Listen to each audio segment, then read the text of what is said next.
இன்னைக்கு இந்த வீடியோவில் நம்ம டெய்லி லைஃப்பில் யூஸ் பண்ணுற சில சென்டென்சஸ் அதை எப்படி இங்கிலீஷில் சொல்லலாம் அப்படிங்கிறத பார்ப்போம். இந்த சென்டென்ஸ் நம்ம அடிக்கடி மற்றவங்கள சொல்லுவோம். இது கூட தெரியாதா உனக்கு அப்படின்னு சொல்லுவோமா? இதை இங்கிலீஷில் எப்படி சொல்லலாம்னா, don't you even know this, don't you even know this.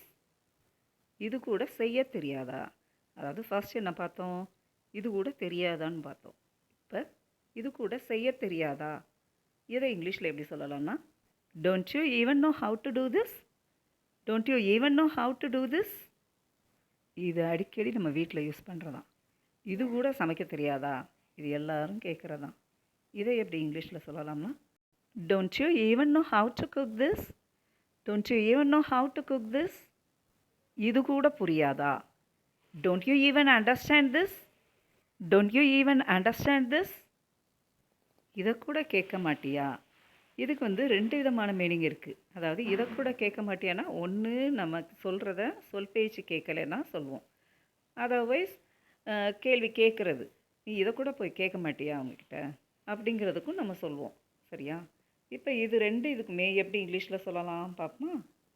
Won't you even here this, சொல்கிறத காது கொடுத்து கேட்க மாட்டியா அப்படின்னு சொல்லுவோம்ல, அதுக்கு இப்படி சொல்லலாம்.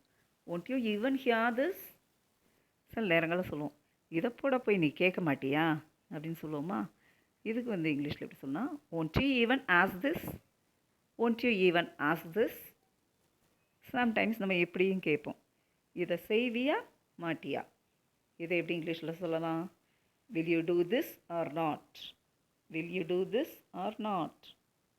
குழந்தைங்க சாப்பிட்லன்னா சொல்லுவோம், இதை சாப்பிடுவியா சாப்பிட மாட்டியா அப்படின்னு கேட்பான். இதை இங்கிலீஷில் எப்படி சொல்லலாம்? Will you eat this or not? Will you eat this or not?